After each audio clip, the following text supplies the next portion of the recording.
नमस्ते. तर माझ्या सगळ्या सहकारी मित्रांचं मी शिक्षण सेतूमध्ये स्वागत करतोय. मी प्राध्यापक संतोष गिरी, संचालक गिरी केमिस्ट्री क्लासेस नांदेड आणि हिंगोली. मित्रांनो, शिक्षण सेतू ही एक चळवळ जी तयार केलेली आहे आपले आदरणीय हिप्परगे सर यांच्या संकल्पनेतून आपण या शिक्षण सेतू मार्फत एकमेकांशी इंटरॅक्ट करणार आहोत, विचाराची देवाणघेवाण करणार आहोत. खरं पाहता हा जो प्रोग्राम आहे, ही जी चळवळ आहे, एक प्रकारे आपण याला क्रांतीचं रूप देण्याचा मानस आहे. आणि हा मानस फक्त तुम्हा आमचा नाही, तर आपले प्रेसिडेंट शिवकुमार हिप्परगे सर यांचा सुद्धा आहे. मला आपल्याला सांगायला खूप आनंद होतो की आज लॉकडाऊनचा जो काळ चालू आहे, आनंद यासाठी हा शब्द मी वापरलाय की इतक्या डिप्रेशनच्या काळामध्ये सुद्धा आपण एकमेकाशी चर्चा करू शकतो, ते फक्त आणि फक्त या इंटरनेटच्या माध्यमातून. आणि त्यातून आपल्या शिक्षकांची देवाणघेवाण, विचारांची देवाणघेवाण. नमस्ते नमस्ते कोळपे सर, नमस्ते. सगळ्यात पहिल्यांदा आपला नमस्ते आल्यामुळे फार धीर आलेला आहे. कारण मुळात पाहायला गेलं ना, असं शिकवणं वेगळं आणि लाईव्ह आणि सव्वेश लोकांशी चर्चा करत असताना एक नर्वसनेस येतं. पण आपल्यासारख्या एक दिग्गज लोकांचं जेव्हा आमचं पाठबळ राहतं त्यावेळेस फार मस्त वाटतं. नमस्ते सर. तर मुळात मी सरांना धन्यवाद देतो की त्यांनी मला ही संधी दिली आणि या सगळ्या विचारवंतांसोबत चर्चा करण्यासाठी मला पाचारण केलं. आणि या लॉकडाऊनच्या पिरियडमध्ये कळत न कळत एक विचारधारा तयार करण्याचं माध्यम म्हणून आज शिक्षण सेतू आपल्या सगळ्यांसमोर आहे. बिरादर सर नमस्कार. मुळात सध्याचं चाललेलं शिक्षण संस्कृती पाहायला गेलं, जी पद्धत पाहायला गेली आणि प्राचीन काळातली, म्हणजे विषय जो आहे तो मी आपल्यासमोर मुद्दामून मांडतोय. विषय असा आहे की शिक्षण काल, आज आणि उद्या. जनरली पाहायला गेलं तर भविष्य काळाच्या बाबतीत चर्चा करणं, कारण विज्ञानवादी माणसं आपण आहोत, विज्ञान आपण शिकवतो, विज्ञान तांत्रिक युगात आपण आज आहोत. आणि यामध्ये भविष्याचा वेध, मुळात भाष्यकार आणि भविष्यकार या दोघांमध्ये खूप जास्त फरक आहे. जाणीवपूर्वक सरांनी विषय मांडला की शैक्षणिक भाष्यकार. भाष्यकार हा शब्द यासाठी त्यांनी दिलेला आहे, भविष्यकार नाहीये. मी भविष्य नाही सांगणार, पण भाष्य आपण वस्तुस्थितीहून करू शकतो. साधी गोष्ट मित्रांनो, आपण वारंवार एक प्रयोग वापरत असतो. लहानपणी म्हणजे बाळाचे पाय पाळण्यात दिसतात. आता बाळाचे पाय पाळण्यात दिसतात म्हणजे नक्कीच त्याची वर्तवणूक कशी असू शकते, कळत ना कळत आपल्याला कळू शकतं. आणि ती स्थिती आजच्या परिस्थितीमध्ये पाहायला गेलं तर आपल्या बाबतीत आहे. मित्रांनो, पूर्वीचा काळ जर, प्राचीन काळ जर पाहायला गेला तर आपल्याला एक गोष्ट प्रकर्षानं जाणवते की आपल्याकडे जी गुरुकुल पद्धती, भारतातली शिक्षण व्यवस्था अतिशय उत्कृष्ट होती. हा शब्द इतक्यासाठी वापरतो की तक्षशिला विद्यापीठ जो म्हणतो आपण, ते काय नावाजलेलं, आपल्या पूर्ण विश्वामध्ये एक प्रतिष्ठा प्राप्त झालेलं विद्यापीठ होतं. बरं, ही सगळी शराय सर नमस्ते. ही सगळी जी प्रक्रिया होती यामध्ये आपल्याला एक गोष्ट पाहायला मिळते की जे प्राचीन काळातली शिक्षण संस्कृती होती, गुरुकुल पद्धती आपण ज्याला म्हणतो, आणि त्या गुरुकुल पद्धतीमध्ये एक गोष्ट आपण प्रकर्षानं जाणवते की आपला विद्यार्थी, म्हणजे त्या काळामध्ये जो विद्यार्थी होता, गुरुकुलात जाणारा जो विद्यार्थी होता, तो एका काही काळापर्यंत आई वडिलांसोबत, आई वडील तर आपले आद्य गुरु आहेत. सगळ्यात पहिल्यांदा ज्याला आपण गुरु मानतो ते आपले आई आणि बाबा. आणि आई आणि बाबा या गुरुनंतर जगामध्ये जर एखाद्याचं भलं चित्तणारी एखादं व्यक्तिमत्व असेल, आई आणि बाबा या दोन व्यक्तिमत्वानंतर जर या पृथ्वी तलावर कुणी जर चांगलंच चित्तत असेल तर तो फक्त आणि फक्त म्हणजे गुरु असतो. आणि आपण सगळ्याला आपल्या या गोष्टीचा अभिमान असायला पाहिजे की आपण गुरु आहोत, आपण शिक्षक आहोत. आणि हा जो शिक्षक नावचा जो घटक आहे तो, मित्रांनो तुम्हाला एक गोष्ट आवर्जून माहित असेल, आपण चाणक्यचं नाव वारंवार ऐकलेलं असते. चाणक्य नीती हा प्रयोग आपल्यासाठी खूप जास्त महत्वाचा असतो. त्यांचे प्रत्येक शब्द न शब्द, विचार न विचार एक प्रगल्भता असणारे विचार आहेत. आणि त्या चाणक्याने एक गोष्ट आवर्जून सांगितलेली आहे, जो शिक्षक होता है, जो गुरु होता है, उसकी गोद में, त्याच्या मांडीवर, उसके गोद में प्रलय और निर्माण दोनों होते हैं. आणि आपण तो घटक आहोत. आपण या शिक्षण व्यवस्थेतला म्हणा किंवा या समाजातला म्हणा, आपण तो घटक आहोत. आणि तो घटक आपल्याच हातात असतं प्रलय निर्माण करायचं आणि आपल्याच हातात असतं निर्मिती सुद्धा करायचं. आणि हा मागचा काळ जर पाहायला गेलं तर आपण एक गोष्ट अजून लक्षात घेऊ शकतो की एका ठराविक काळानंतर तो विद्यार्थी गुरुकुलात, म्हणजे गुरुकुल पहिल्या पूर्वीच्या काळी एका वनामध्ये शांत चित्तेत, म्हणजे जे ऋषी होते, जे गुरु होते, त्यांना एकांतवास जास्त आवडत गेला. याच्या मागचे कारण जर आपण पाहायला गेलं तर पूर्णतः त्यांना लक्ष द्यायचं होतं. कुणावरती लक्ष द्यायचं होतं? त्यांच्या विद्यार्थ्यांवरती. सलगिरे सर नमस्कार. नमस्कार कावेर सर. तर विद्यार्थ्यांवरती लक्ष द्यायचं होतं आणि त्यामुळं त्यांनी सगळ्या समाज व्यवस्थेपासून दूर वनामध्ये, जंगलामध्ये, एका चांगल्या ठिकाणी, थंड हवेच्या ठिकाणी विशेष करून गुरुकुल असायचे. का बरं ही सगळी खटाटोप? तर त्यांना पूर्णतः तो विद्यार्थी त्यांच्या स्वाधीन करून घ्यायचा होता. आणि जेव्हा गुरुकुलामध्ये प्रवेश व्हायचा त्यावेळेस तो विद्यार्थी सर्वसाधारण असायचा. तो राजाचा पुत्र असला काय, सेवकाचा असला काय, किंवा साध्या जनतेत मधला जरी तो विद्यार्थी असेल, ठीक आहे, तो शिष्य, ज्याला हा शब्द वापरलेला होता प्राचीन काळी, तर तो पूर्णतः एक होऊन जायचा, एकरूप होऊन जायचा. आणि त्या गुरुकुलामध्ये जेव्हा तो जायचा, प्रवेश करायचा, तेव्हा तो सगळ्यात पहिल्यांदा व्हायचा तो स्वावलंबी. प्रत्येक काम गुरुकुलासाठी असो की स्वतःचं असो तो विद्यार्थी करायचा. पण ती परिस्थिती आज पाहायला मिळते का? नाही. दुसरी भाग होता की तो विद्यार्थी, तो शिष्य जेव्हा त्या गुरुकुलात जायचा तो स्वावलंबी तर व्हायचा, त्याबरोबर त्याला लागायची ती शिस्त, जी आज बघायला मिळते का? किंबहुना पूर्णतः नाही. म्हणजे प्राचीन काळातली जी आपली शिक्षण पद्धती होती तर ती खूपच जबरदस्त शिक्षण पद्धती होती. राजाचा पुत्र असला काय आणि प्रजेचा असला काय, एका माळेत ते गुरु बसवायचे आणि गुरुकुल चालवायचे. पुढे पुढे पाहत गेलं तर आपल्याला अजूनही असं पाहायला मिळू शकतं, ठीक आहे, जसं की आता रामायण वगैरे चालू आहे, महाभारत चालू आहे, आणि गुरु म्हणल्याबरोबर जनरली आपल्या डोळ्यासमोर महाभारताचे द्रोणाचार्य पहिल्यांदा येतात, ठीक आहे. आणि मित्रांनो, काय शक्ती असते गुरुमध्ये याचं एक साधं उदाहरण आपण घेऊ. आपल्याला दोन बाजू आहेत या मुद्द्यामध्ये, या उदाहरणामध्ये सुद्धा. त्या दोन बाजू काय आहे? तर द्रोणाचार्याबद्दल जेव्हा बोलत असतो त्यावेळेस त्या द्रोणाचार्याने ज्यांनी अर्जुनाला घडवलं आणि त्या फक्त द्रोणाचार्याच्या आशीर्वादानं, त्या द्रोणाचार्याच्या नावाने फक्त घडला तो एकलव्यही. म्हणजे आपल्या गुरुमध्ये असणारी जी शक्ती आहे ती फक्त समोर असतानाच नाही, तर आपल्या नामस्मरणाने सुद्धा आपले विद्यार्थी घडू शकतात. अशी आपली प्राचीन संस्कृती आपल्या भारताच्या मागे, भारतवर्षाच्या मागे आहे. पण यात काय बदल कालांतरानं होत चाललेत, कशा पद्धतीने हे बदल कालांतरानं होत चाललेत, ठीक आहे, ही गोष्टही आपल्याला तेवढीच बघावी लागेल. नक्कीच काही त्रुटी, हे बघा, नथिंग इज परफेक्ट, कुठलीच गोष्ट परफेक्ट नसते. अशा खूप साऱ्या गोष्टी आपल्या प्राचीन काळातही बघायला मिळतात. आणि मुद्दाम तुम्हाला सांगतो, पुढे पुढे आपण जातच आहोत त्या विषयावरती. आपण जसं जसं पुढे थोडंसं कालांतरानं जाऊ तेव्हा एक गोष्ट आपल्याला बघायला मिळते की गुरुकुल पद्धतीनंतर अशी एक व्यवस्था निर्माण झाली होती की काही राजे महाराजे एखाद्या गुरुला आपल्याच राजवाड्यामध्ये आसरा द्यायचे आणि तिथेच त्यांच्या विद्यार्थ्यांची, त्यांच्या मुलांची शिक्षण व्यवस्था व्हायची. कालांतराने यामध्ये बदल होत गेले आणि गौतम बुद्धाच्या काळामध्ये पाहायला गेलं तर थोड्या बहुत प्रमाणामध्ये शाळेसारखं स्वरूप यायला लागलं होतं. तिथून पुढे जसं जसं आपण जात जाऊ, ठीक आहे, इंग्रजांच्या काळात जर आला तर त्यावेळेस मात्र एक शालेय पद्धती चांगल्या पद्धतीने रुजू होऊ लागली. आणि जसं जसं आपण पुढे येत जाऊ तेव्हा आपल्याला पाहायला मिळतं की आपल्या, विशेषतः आपल्या भारतवर्षामध्ये जर पाहायला गेलो आपण, तर आपण एक गोष्ट आवर्जून पाहू शकतो की सध्याच्या काळातले जे शिक्षण पद्धती आहे, या शिक्षण पद्धतीमध्ये आताच गव्हर्नमेंटने जर पाहायला गेलं तर या मागच्या काही वर्षापासून परीक्षाही रद्द करण्याचे प्रयोजन झालेले आहेत. काही गोष्टी पाहायला गेलं तर विद्यार्थ्यांना मारायचं नाही, विद्यार्थ्यांना छडी, एक आपला काळ आठवून पहा, छडी लागे छम छम विद्या ये गम गम, ठीक आहे. एखादे म्हणजे तुमचा आमचा काळ जर पाहायला गेलं तर आपल्याला एक गोष्ट आवर्जून पाहायला मिळते बघा, कुठे सर जर आपले दिसले तर ज्या गल्ली बोळ्यामध्ये जागा मिळेल तिकडे आपण पळत सुटायचो. का? तर आपल्याला वाटती जी भीती होती, भीती दोन प्रकारे, आदरयुक्त भीती आणि भीतीयुक्त आदर. आदरयुक्त भीती जी होती ती तुम्हा आम्हामध्ये, आपल्या मनामध्ये आपल्या गुरुजनांबद्दल होती, पण ती भीती आजच्या अवस्थेमध्ये पाहायला मिळत नाही.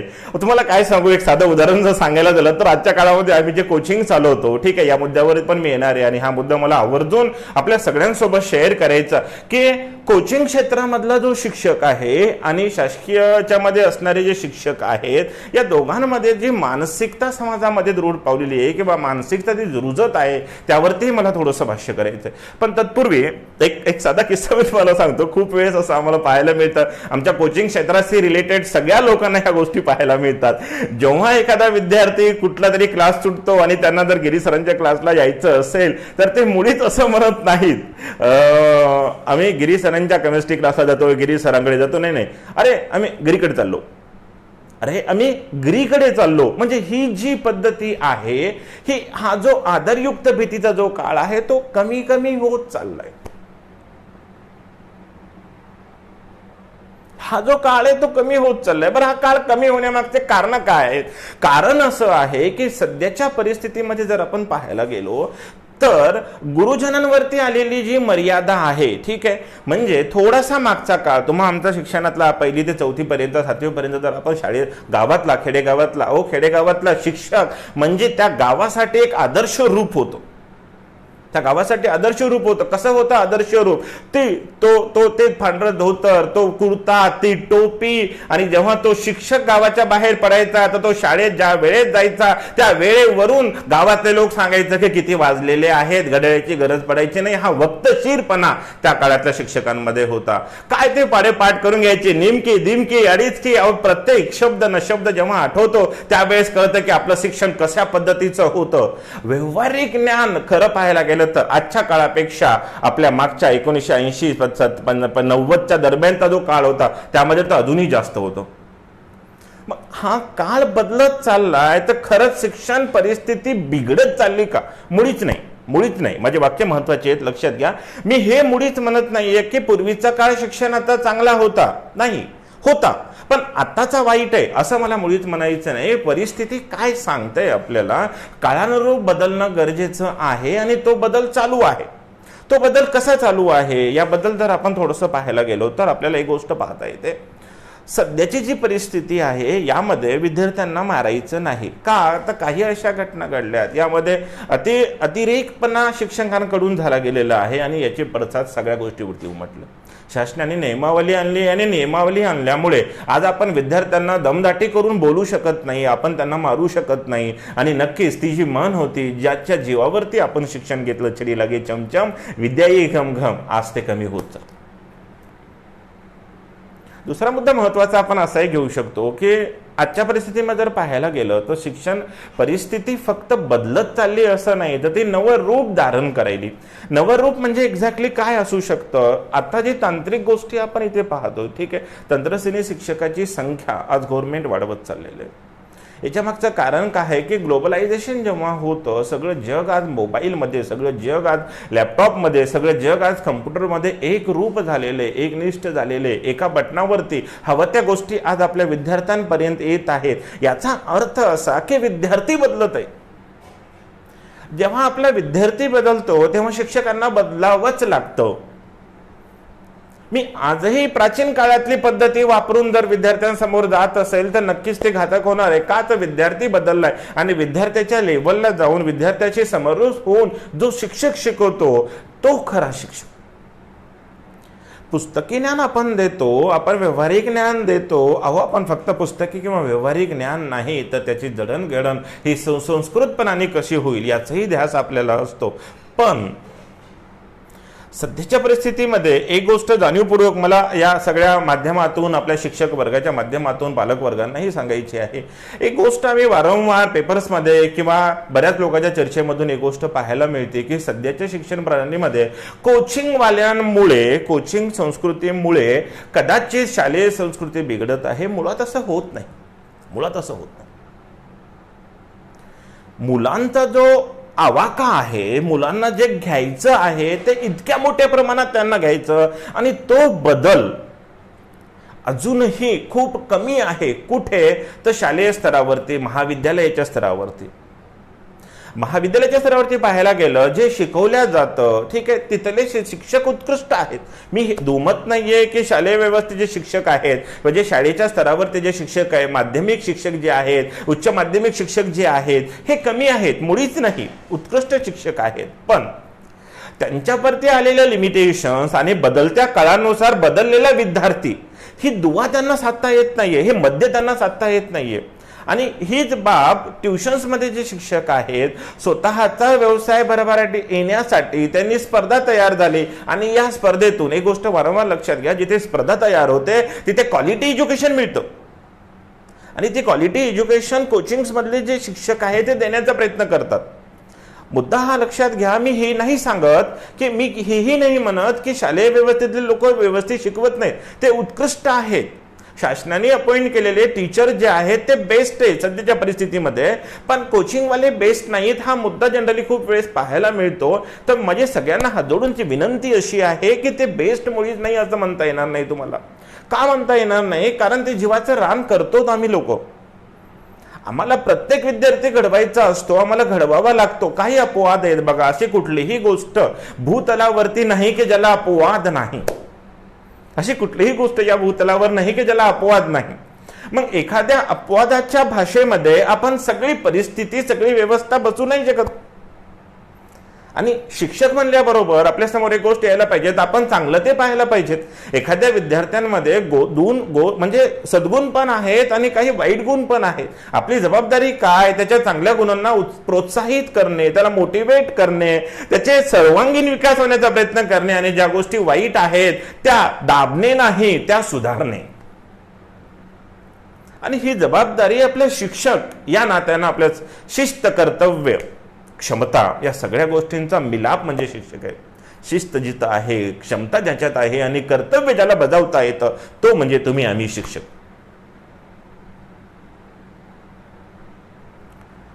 वारंवार एक गोष्ट प्रकर्षाने मला पाहायला मिळते की बदललेला काळ जो आहे तो शिक्षकाच्या बाबतीत कसा आहे सर. हे बघा, एक गोष्ट वारंवार आपण लक्षात घेऊया, काळ कुठलाही तोच असतो. म्हणजे माझं वैयक्तिक मत आहे, काळ बदलतो म्हणजे एक्झॅक्टली काय होतं. आजकाल जर असं नाही ना की आपण शिकवत असताना मोबाईल वापरतच नाही आणि विद्यार्थी सगळे मोबाईलवर, मुळीच नाही. तुम्ही मोबाईल वापरता, मी मोबाईल वापरतो, आपले विद्यार्थी मोबाईल वापरतात. मग या मोबाईल आपल्यासाठी माध्यम नाही का होऊ शकत? याच्यावर विचार होणं गरजेचं आहे. मोबाईल वाईट आहे याचा बडगा करण्यापेक्षा मोबाईल चांगला किती वापरू शकतो याचं ज्ञान जेव्हा आपण विद्यार्थ्यांना देतो तेव्हा तो मध्यबिंदू होतो. इंटरनेट वाईट मुळीच नाही. एक तुम्हाला मुद्दामून किस्सा सांगतो. हे कधी होतं एक लक्षात घ्या. एक साधा किस्सा आहे, एक स्टोरी आपण म्हणू शकतो. कारण आपला जो विद्यार्थी आहे तो कोणाकडे पाहतो? त्याच्या आयुष्यामध्ये 3 लोक असतात ज्याचं तो आयुष्यभर अनुकरण करतो. लहान बाळ अनुकरण सगळ्यांचं करतो, पण जेव्हा तो विद्यार्थी दशेमध्ये येतो तेव्हा अनुकरण करण्यासाठी त्याला 3 घटक खूप जास्त महत्वाचे असतात. एक त्याचे आई बाबा, एक शिक्षक आणि दुसरं त्याचा मित्र परिवार. 3 घटक त्याच्या आयुष्यातील सगळ्यात महत्वाचे असतात. आणि या 3 घटकामध्ये जर पाहायला गेलं तर खरा इफेक्ट ज्याच्यासाठी आयडियल कोणी असेल तर तो तुम्ही आम्ही शिक्षक असतो. म्हणजे सगळ्यात मोठी आपली जबाबदारी काय? एक किस्सा मी तुमच्याशी शेअर करतो. तुम्हाला एक किस्सा सांगतो काय आहे. एक मराठीचे शिक्षक, एक आख्यातिका एक ऐकलेलं आहे, फक्त मी म्हणत नाही की कुणाच्या बाबतीत हे घडलेलं आहे. घटना अशी होती की एक मराठीचे शिक्षक अतिशय तल्लीन होऊन आमचे शिराळे सर पण आहेत मराठी शिक्षक, त्यांच्यासारखेच आमचे जे शिराळे सर आहेत अतिशय उत्कृष्ट मराठीचे. तर असे एक शिक्षक अतिशय तल्लीन होऊन एक कविता, आईवरची कविता गात होते. गात त्याचा मर्म, त्याचा अर्थ विद्यार्थ्यांपर्यंत पोहोचत होते. काय तो सुंदर आवाज, काय ती बोली, काय ती देहबोली, काय तो विचार मांडण्याची प्रगल्भता. वा, हे सगळं चालू होतं. अख्खा सगळा वर्ग तल्लीन झाला होता, तन्मय झाला होता, एक रूप झाला होता, एक संग झाला होता. आणि त्या सरांसोबत ते सर जेव्हा म्हणत होते तेव्हा सरांच्या डोळ्यात सुद्धा पाणी येत होतं आणि याच सोबत त्या प्रत्येक विद्यार्थ्याच्या डोळ्यामध्ये सुद्धा अश्रुधारा वाहत होत्या. आईवरची कविता होती. हे सगळं चालत असताना मात्र एक गोष्ट शिक्षकांच्या नजरेत पडली. एक विद्यार्थी होता जो त्या सगळ्या गोष्टीवर हसत होता. मित्रांनो, आईवरची कविता होती. शिक्षक ओवी गात एका अतिशय तल्लीनपणे शिकवत होते. प्रत्येकाच्या डोळ्यामध्ये अश्रू होते. आईबद्दलचं प्रेम, आपुलकी भावना त्या डोळ्यातनं दिसत होती, प्रगट होत होती. पण हे सगळं होत असताना एक विद्यार्थी मात्र बिनधास्त आणि मोकळ्या मनानं हसत होता वर्गामध्ये. आता प्रश्न असा उपस्थित झाला की तो जेव्हा कविता संपली तेव्हा ते शिक्षक म्हणले, अरे सगळा वर्ग इतका एकरूप होऊन होता आणि तू का हसत होता?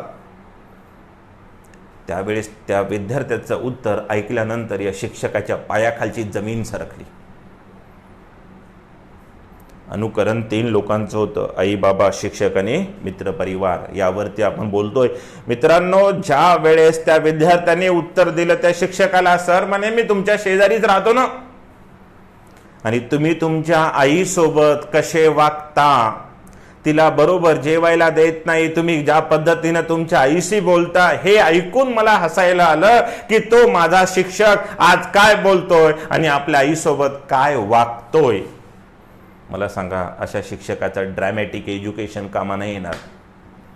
नाटकीपणा शिक्षकांनी कधीच करायचा नसतो, आणि तो नाटकीपणा जर सध्याच्या काळात चालू असेल तर आपल्याला ते थांबवणं आपली पहिली कर्तव्य. मला सांगा, जेव्हा तो विद्यार्थी तसा बोलतो त्यावेळेस त्या एका विद्यार्थ्याच्या उत्तरामुळे सगळ्या कवितेचा मर्म बदलून जातो.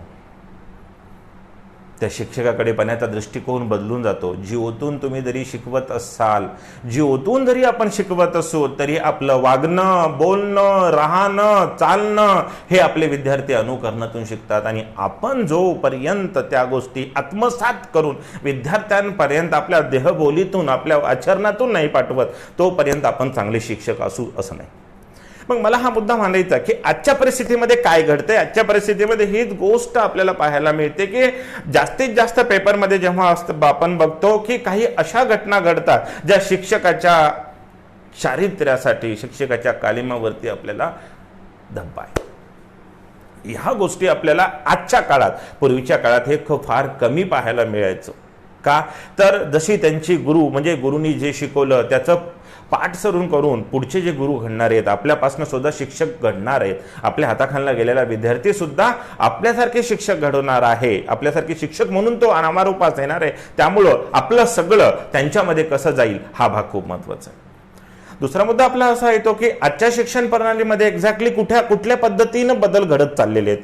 मित्रांनो, बदल हा काळानुरूप घडत राहतो, आणि तो जो बदल आहे तो तुम्हाला आत्मसात कसा करावा लागतो ते एक सांगतो. सध्या कोरोनाचं जे संकट आहे, महाकाय संकट आहे, म्हणजे या संकटावरती भाष्य करणं म्हणजे म्हणण्यापेक्षा आपण प्रत्येक वेळेस टीव्ही आणि मोबाईल आणि तुमच्या पेपरच्या न्यूजच्या माध्यमातून ह्या गोष्टी पाहतोय की आपण कुठल्या अवस्थेमधून आज जात आहोत. आणि मला या सगळ्या शिक्षकांना विनंती आहे की आपण ज्या अवस्थेतून जातोय त्याचं भांडवल आपल्याला करायचं नाही. आपल्या विद्यार्थ्यांना ही एक शीख मिळाली पाहिजे की या धर्तीवरती कसलंही संकट आलं तरी आपण खंबीरपणे त्या संकटाचा सामना करायला पाहिजेत, आणि तो सामना कशा माध्यमातून करता येऊ शकतो या सगळ्या गोष्टी आपल्या समोर आहेत. आपल्याला कोरोनावरती बोलायचं नाहीये, पण नक्कीच हे अतिशय वाईट परिस्थितीमधनं आपण, अतिशय वाईट परिस्थिती, काल परवा एक व्हॉट्सअपवरती आलं, खरं आहे की खोटं आहे माहीत नाही, पण ऐकायला बरं वाटलं. ठीक आहे, एक खूप मोठा व्यावसायिकांनी त्यानं सांगितलं की या काळामध्ये फक्त जगणं महत्वाचं आहे, स्वप्न सुद्धा पाहू नका. मला इतके वाईट ते वाक्य वाटलं की स्वप्न का पाहायचे नाही. ज्या माणसाचे स्वप्न पाहणं संपतात, मग तो विद्यार्थी, तो शिक्षक असो की सर्वसामान्य कुणीही असो, ज्या माणसाचे स्वप्न पाहणं संपतात त्याचं आयुष्य जिवंतपणे नरकयातना भोगतो.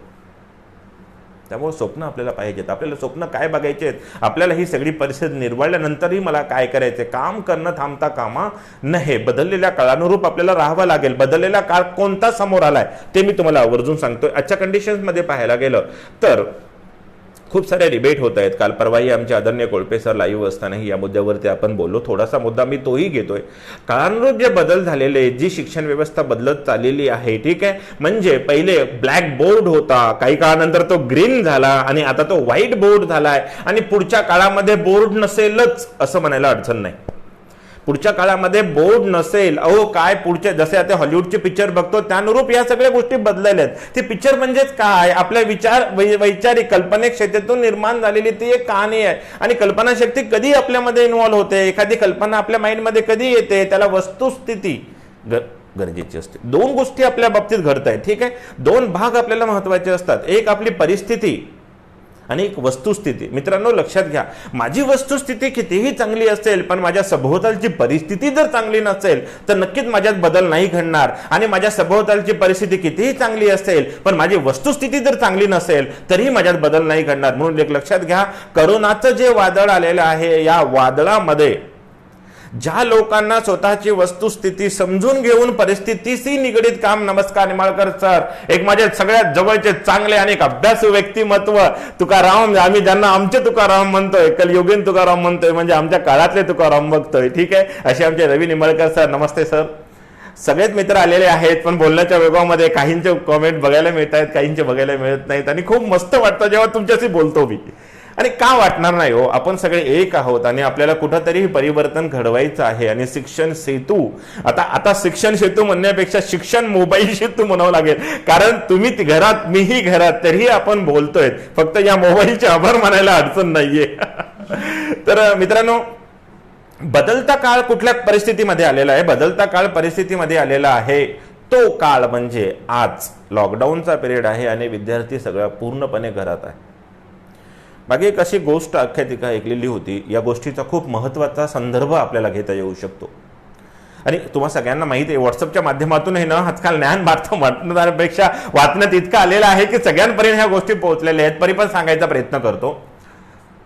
इंद्रदेवाने एक तो नाराज होतो आणि तो या पृथ्वीवरती 12 वर्षे पाणीच पाडायचं नाही असं बोलून जातो, असा शाप देऊन जातो आणि पृथ्वीवर पाणी पडत नाही. एक शेतकरी, शॉर्टकट घेतो, जास्त वेळ नाही घेणार या गोष्टीमध्ये कारण मला पुढे भरपूर बोलायचं आहे अजून. तर तो एक शेतकरी मात्र रोज सकाळी नित्यक्रमाप्रमाणे उडतो, शेतीत जातो, त्याची मशागती, शेतीतले सगळे कामं तो करत राहतो. फक्त तोच करत नाही तर त्याच्या मुलांनाही तो घेऊन जातो. बाकीचे सगळे शेतकरी, गावातले लोक म्हणतात, अरे याला काय वेड लागलं का? हा का सारखा 12 वर्ष पाऊस पडणार नाही, माहीत आहे काही उगवणारच नाही, तरी हा का जात असेल बरं? प्रश्न असा येतो की तो शेतकरी का जात असेल? 12 वर्षे तर पाणी पडणार नाही. आणि जेव्हा इंद्रदेवही पाहत असतो, इंद्रदेवी नक्कीच गिरीश सर, राजकारण आणि शिक्षण यावर आपलं मत नक्कीच व्यक्त करेल सर मी. तुमचा प्रश्न मी नक्की लक्षात ठेवेल. तर तो शेतकरी जात असतो आणि तो शेतकरी जेव्हा जातो त्यावेळेस त्याला विचारलं जातं की बाबा तू का रे किती दिवसापासून पाहतोय? तो शेतात चालला, शेतीचे कामं करत राहिला, जे उरले सुरलेले कामं आहेत तेही करलायत, अजून नव्यानं ते कामं करून पाहतोय, ठीक आहे, जी शेतीतून नांगरली ते पुन्हा सपाट करतोय, पुन्हा तू नांगरतो, हे सगळं तुझं काय चाललंय? त्यावेळेस तो म्हणतो की आज जरी 12 वर्ष पाऊस पडणार नाही आणि हे 12 वर्ष जर पाऊस नाही पडला तरीही मी जगेल, पण शेतीचे काम कराव कसं हा विचार जगणार नाही. 12 वर्षे पाऊस जरी नाही पडला तर मी माझ्या लेकरांना जगवेल, पण माझ्या लेकरांना पुढच्या काळामध्ये शेती पिकवावी कशी हा विचार, ही सवय जगणार नाही. आणि 12 वर्षानंतर हे सगळं संपून जाईल. का? कारण सवय सगळ्या मिटून जातील. अहो, आपलं डोकं जे आहे ते एक भांड आहे, त्याच्यामध्ये काय भरत राहिलो आपण. आजच्या परिस्थितीमध्ये लॉकडाऊन आहे म्हणून आपण अभ्यासापासून आपल्या विद्यार्थ्यांना दूर जाऊ द्यायचं का? आपले विद्यार्थी अभ्यासापासून दूर जातील, अभ्यास करण्याच्या शैलीपासून दूर जातील तर पुढचा काळ त्यांना अजून अवघड जाईल. त्या शेतकऱ्याची ती व्यथा ऐकल्यानंतर इंद्रदेवानी ती गोष्ट ऐकली आणि इंद्रदेवानी ऐकल्यानंतर इंद्रदेवाला वाटलं की 12 वर्ष जर पाऊस पाडायचा नाही, हा मी शाप दिला आणि मी जर 12 वर्षानंतर पाऊस पाडतात कसा हेच जर विसरून गेलो तर अनर्थ होऊन जाईल. आणि तो शाप वापस घेऊन त्यानं पाऊस सुरू केला. तात्पर्य मला इतकं सांगायचं आहे की आपल्याला या परिस्थितीमध्ये पण विद्यार्थ्यांपर्यंत पोहोचावं लागणार आहे, विद्यार्थ्यांनाही आपल्यापर्यंत पोहोचावं लागणार आहे आणि आपल्याला कळत न कळत या शिक्षण प्रणालीला जिवंत ठेवावं लागणार. आणि त्याचा मीडियम आज विद्यार्थी आपल्यासमोर येऊन बसू शकत नाही, विद्यार्थी आपल्यासमोर येऊन बसू शकत नाही, आपण त्यांना शिकवू शकत नाही. याचा अर्थ शिक्षण थांबवायचं का? मुळीच नाही. काळानुरूप बदल काय करायचा तर ऑनलाईनचा मीडिया आपल्याला उचलावाच लागेल, ऑनलाईनचं माध्यम आपल्याला उचलावंच लागेल. आणि याचा उपयोग कसा करायचा, मी या प्रश्नाचं उत्तर सरांचं देऊ इच्छितो. राजकारण आणि शिक्षण यावर आपलं मत व्यक्त करा. सर जास्त वेळ घेत नाही, विषय हा नाही, तुम्हाला फक्त एक सांगतो, राजकारणी जे घडलेत यालाही कारणीभूत आपण शिक्षक. दुसरा मुद्दा, शिक्षण आणि राजकारण. एक प्रामाणिकपणे तुम्हाला एक गोष्ट आवर्जून मला सांगावं वाटते, ठीक आहे, आपला महाराष्ट्र असो किंवा आपला देश असो, यामध्ये सगळ्या सुधारणेची गरज कुठली आहे तर प्राथमिक दर्जाच्या शिक्षणामध्ये मला वाटतं राजकारणाने जास्त लक्ष घेऊन त्याची इम्प्रूव्हमेंट कशी करता येऊ शकते. का तर पायाभरणीच कमकुवत व्हायली, पायाच वीक भरला चाललाय. आजच एक दोन ठिकाणी मला वाचण्यात आलं होतं की सध्याच्या परिस्थिती म्हणजे इंजिनियर, डॉक्टर, IAS, IPS इकडे जो ओढा आहे, पण बेसिक सब्जेक्ट जे आहेत, फंडामेंटल सब्जेक्ट जे आहेत याला वाव मिळत नाही. याच्या मागं काय असेल तर राजकारण. मोठ्या मोठ्या विद्यापीठाच्या जाहिराती, प्रायव्हेट विद्यापीठाच्या जाहिराती जेव्हा होतात त्यावेळेस मला असं म्हणायचं की राजकारणी लोकांनी, गव्हर्नमेंटने या विषयावरती सुद्धा जनजागृती करणं गरजेचं आहे. जसं की आता व्हायरोलॉजी सब्जेक्ट जो आहे त्याचं आज आपल्याला हा शब्द लक्षात यायला ऍक्च्युअली याची किती गरज होती हे आज काळ सांगतोय. काळ बदलत चाललाय आणि विषयानुरूप या काळानुरूप असे विषयही बदलत जातात. त्यामुळं आपल्या राजकारण्यांनी मला यावरती जास्त नाही बोलायचं. हा खूप मोठा आणि गंभीर विषय आहे, कारण इथे आरोप आणि प्रत्यारोप या दोन गोष्टी घडू शकतात. आणि शिक्षक या नात्यानं आणि आजचा विषय या नात्यानं आरोप प्रत्यारोप मला नाही करायचे. मला फक्त तुम्हाला इतकं सांगायचं की शिक्षणावर राजकारण आणि राजकारणातलं शिक्षण या दोन्ही परिस्थितीचा जर अभ्यास केला गेला तर एक गोष्ट आवर्जून बघता येते, राजकारणातलं शिक्षण बिघडत चाललंय आणि शिक्षणात राजकारण नको ते वाढायलंय आणि राजकारणातलं शिक्षण बदलत चाललंय. आता आपण सुज्ञ आहात, आपल्याला या गोष्टीचं भरपूर ज्ञान असेलच. फक्त माझ्या 2 शब्दावरून आपल्या प्रश्नाचं समाधान होईल अशी अपेक्षा करतोय. दुसरा मुद्दा असा होता की आता मला एका बाबीवरती मुद्दामून आवर्जून बोलायचे. मला 2 गट इथे पडलेले आहेत. काल परवात आमचे म्हणजे माझ्या घरी हे प्राथमिक शिक्षक आहेत, माझी वाईफ ही प्राथमिक शिक्षक आहे, भाऊ प्राथमिक शिक्षक आहे. त्यांच्या मोबाईलवरती मेसेज येतो की तुम्ही ग्रुप तयार करा आणि खेडेगावातल्या विद्यार्थ्यांना, शाळेतल्या विद्यार्थ्यांना तुम्ही त्या ग्रुपच्या माध्यमातून जोडा. म्हणजे एक गोष्ट लक्षात घ्या, गव्हर्नमेंट सुद्धा ऑनलाईन पद्धतीला आत्मसात करण्याचा विचार करतोय. आता भाग येतो आम्हा कोचिंगवाल्यांच्या बाबतीत. मला माझ्या सहकाऱ्यांना 2 मिनिटं आवर्जून एक सांगायचंय, हात जोडून विनंती करून सांगायचंय, मित्रांनो,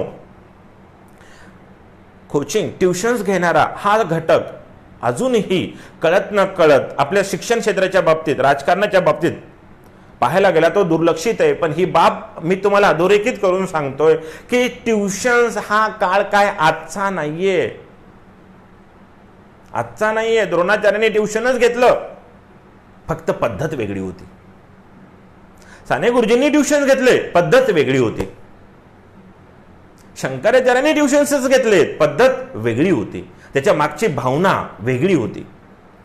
उदरनिर्वाह म्हणून जरी आम्ही ट्युशन घेत असू, पण त्याच्या मागची भावना हा विद्यार्थी घडणे हीच आहे, विद्यार्थ्यांचं आयुष्य घडणे हीच आहे. आम्ही मुलांकडनं पैसे घेऊन त्याचं आयुष्य बर्बाद व्हावं असं नाही शिकवत. त्यामुळं या सगळ्या समाजाला माझे हात जोडून विनंती आहे की ट्युशन्सवाले जे शिक्षक आहेत तेही शिक्षकच आहेत, हाडामाशाचेच आहेत. बेंबीच्या देठापासून आम्ही ओरडून, बेंबीच्या देठापासून आम्ही जीव ओतून लेकरांना 8-8, 12-12 तास शिकवतो आणि त्यांच्या आयुष्याच्या जडणघडणीचा एक एक टप्पा आम्ही पूर्णतः मजबूत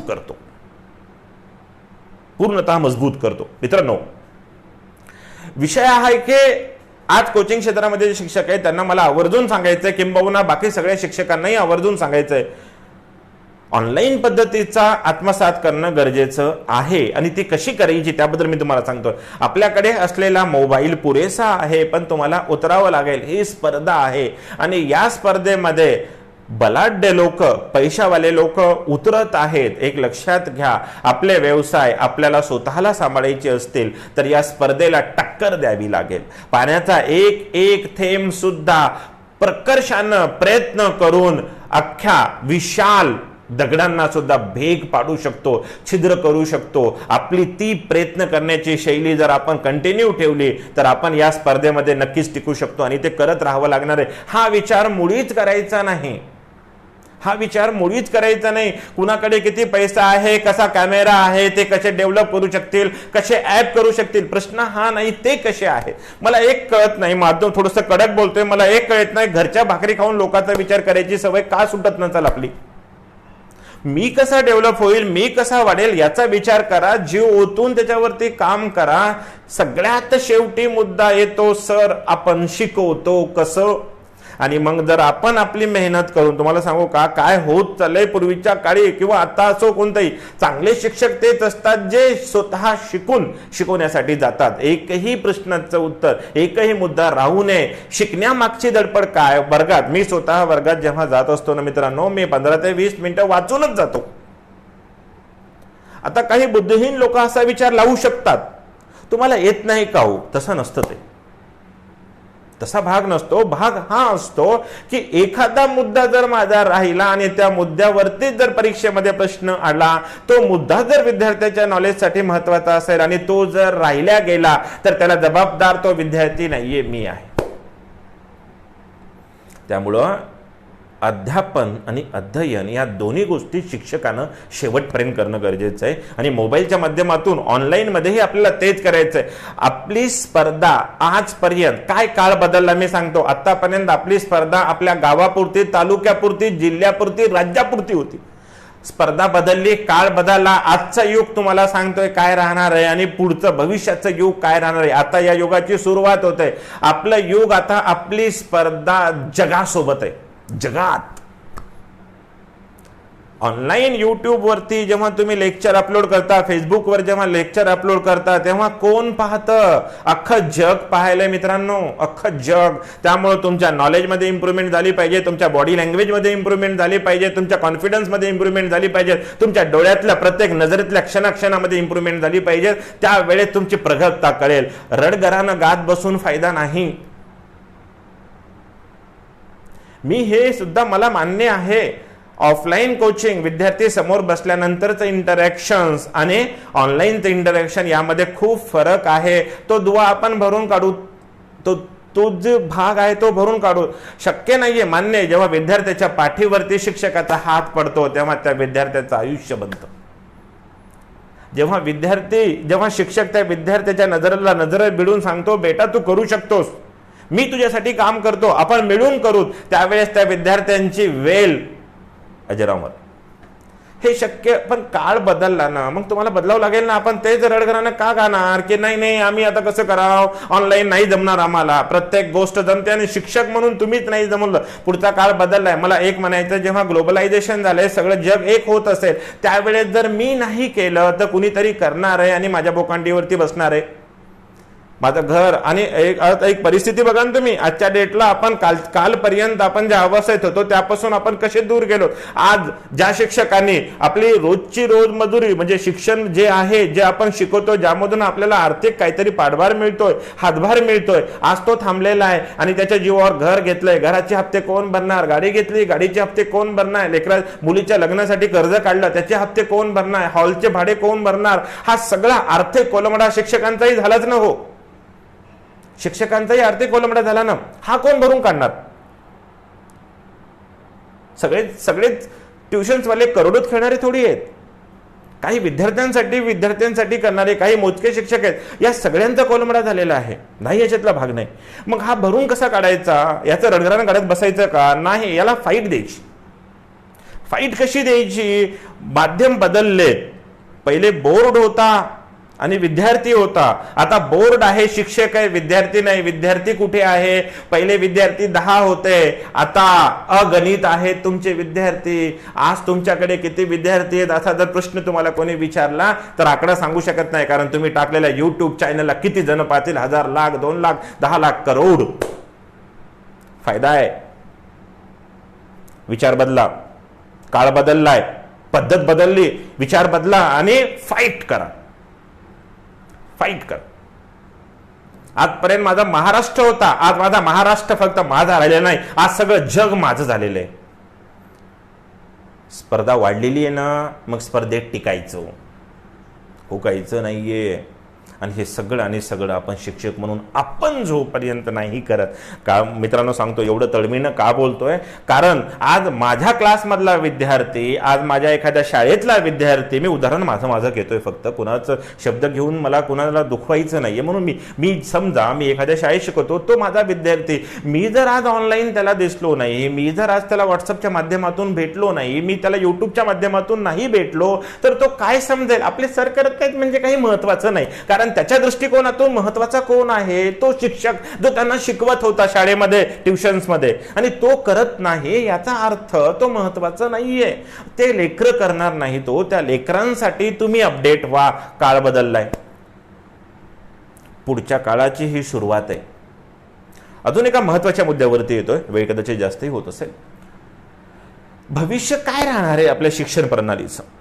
उज्ज्वल, अतिशय उज्ज्वल. मी घरी बसून अमेरिकेतल्या विद्यार्थी माझा होणार आहे, जो आतापर्यंत शक्य नव्हता. अतिशय उज्ज्वल भविष्य असणार आहे शिक्षण प्रणालीचं. का? कारण आता फक्त पुस्तकी ज्ञान एका बटनावरती मिळत असेल तर मग तेवढं देऊन चालणार आहे का? नाही. पुस्तकाच्या बाहेरचं ज्ञान, वागण्याचं, बोलण्याचं, या सगळ्या ज्ञानारूप जेव्हा आपल्याला या गोष्टी घडतात, या सगळे ज्ञान आता हे मागं पडलेत.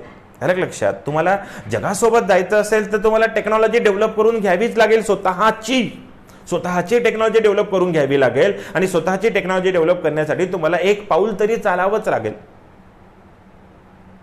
मला माझ्या मित्रांना एवढंच विचारायचं आहे की आपण खूप वेळेस अशा गोष्टी ऐकतो बघा, एक तर मोठं पहाड असतं आणि दोन लोक असतात. आपण विद्यार्थ्यांनाही त्या गोष्टी सांगतोय आणि दोघांकडे कंदील असतो. फक्त दोघांच्या विचारसरणीमध्ये काय फरक असतो? त्या पहाडाला रात्रभर चढायचं का खाली थांबायचं? तर एक जण म्हणतो यार सकाळ झाली की उद्या जाऊ, कशाला, उगा कंदील आहे, काय दिसणार आहे आपल्याला. दुसरा विचार करतो की कंदील घेऊन मी जातोय, मला एक एक पाऊल तर दिसतंय, मग मी रात्रभर इथं थांबून वेळ वाया घालण्यापेक्षा एक एक पाऊल पुढे जातो. सकाळपर्यंत जेवढं अंतर कापलं जाईल तेवढं जाईल. आणि मित्रांनो, चमत्कार घडतो. रात्रभर तो व्यक्ती चालतो, शांत वातावरण, स्पर्धा कमी. जो स्पर्धक होता तो मागे थांबला. काय म्हणून थांबला? त्याचा विचार काय होता? उद्या सकाळी जाऊ. त्याचा विचार काय होता? उद्या सकाळी जाऊ. तो हा मात्र एक एक पाऊल टाकत टाकत त्या काठ्या खुट्यातनं पुढे चालला. सकाळचा सूर्य उगवताना हा टेकडीवर होता आणि निगेटिव्ह विचार करणारा पायथ्याशी होता. आता तुम्हाला ठरवायचंय एक एक पाऊल टाकायचंय, तंत्रज्ञानाशी जवळीकता साधायची का फक्त आपल्या मनामध्ये असणाऱ्या भावनांचा. बघा, दोन गोष्टी असतात, ठीक आहे. कल्पना शक्ती वेगळी आणि सद्यस परिस्थिती वेगळी. आपण कुठल्या तरी गोष्टीचं इमॅजिनेशन करून नाही जगू शकत. कुठल्या तरी गोष्टीचं इमॅजिनेशन काळ बदलेल आणि मग आमच्यासारखं होईल असं नाही. परिस्थिती काय सांगते, जग काय सांगतंय त्याच्यानुसार जावं लागतं. खूप लोक काय म्हणतात, हे बघा भाग वेगळे असतात. सारी दुनिया जिस रास्ते से जाती है वो रास्ते आसान होते हैं. अरे हम तो उन लोगों में से हैं, हम हमारे रास्ते खुद बनाते. भाई राईट आहे, 100% राईट आहे. मी माझ्या विद्यार्थ्यांना आवर्जून एक गोष्ट सांगतोय की रास्ते ढूंढो मत मेरे बच्चों, रास्ते ढूंढो मत. बहुत सारे लोग कहते की चांगले मार्ग शोधा. चूक. काळ गेला तो काळ, आपला काळ होता, गेला. काळ बदलला, कोरोनानं जग बदललंय, काळ बदलला, वेळ बदलली, सगळं बदललंय. काय चालू आहे? रास्ते ढूंढो मत, खुद के रास्ते बनाने की एबिलिटी बनाओ.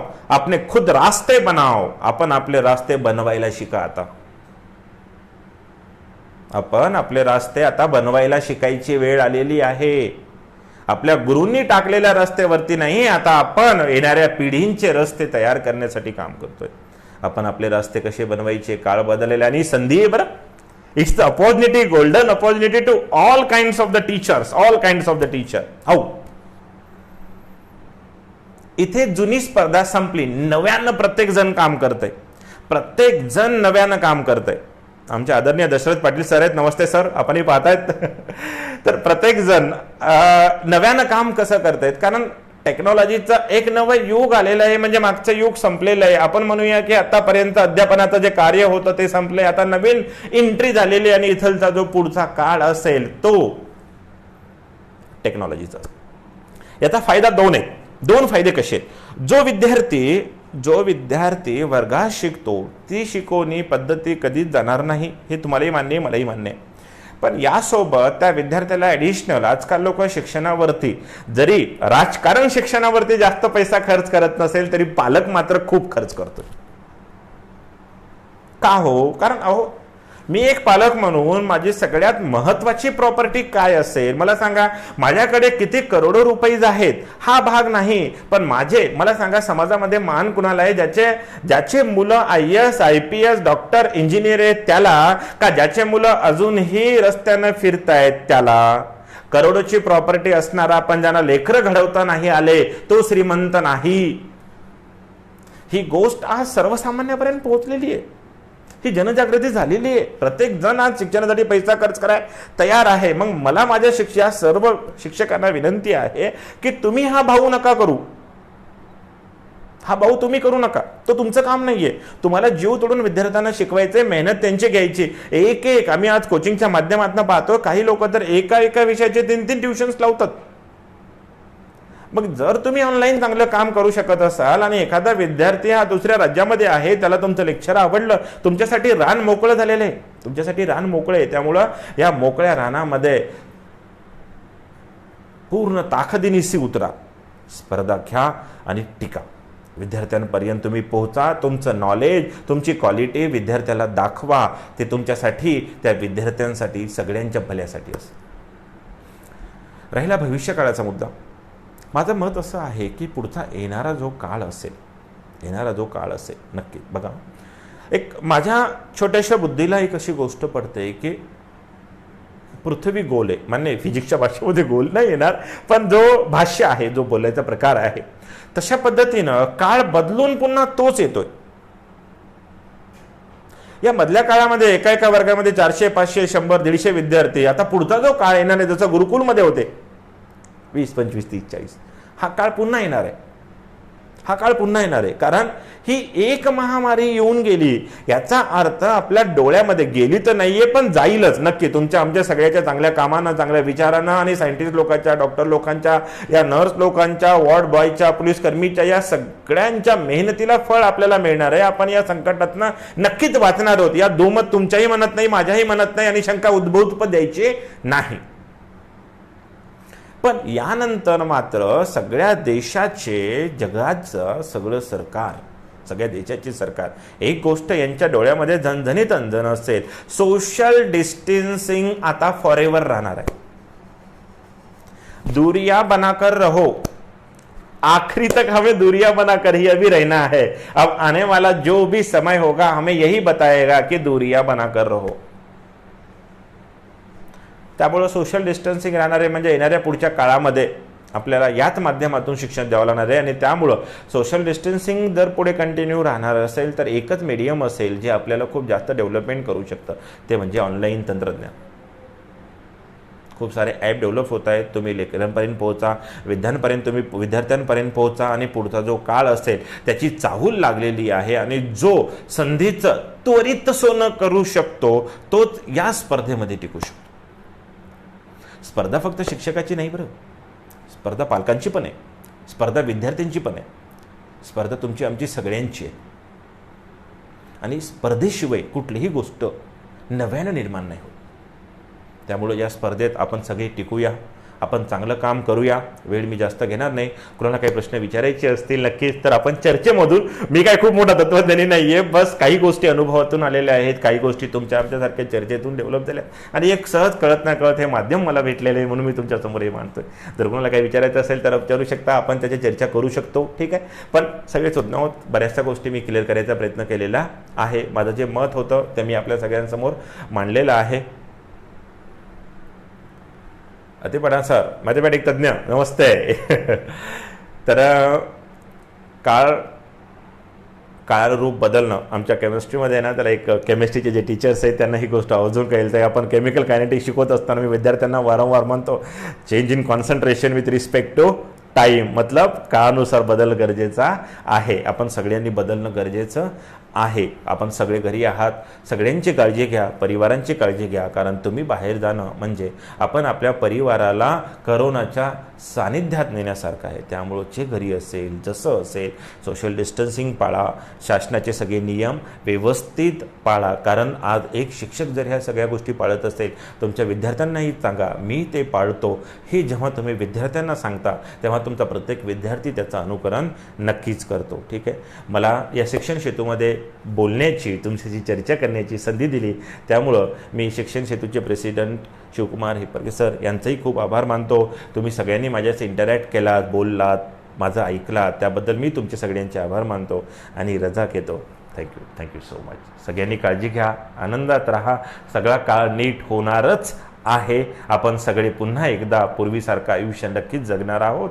काही बदल होतील आणि ते बदल आपण स्वीकारणार पण आहोत. खूप खूप आभार.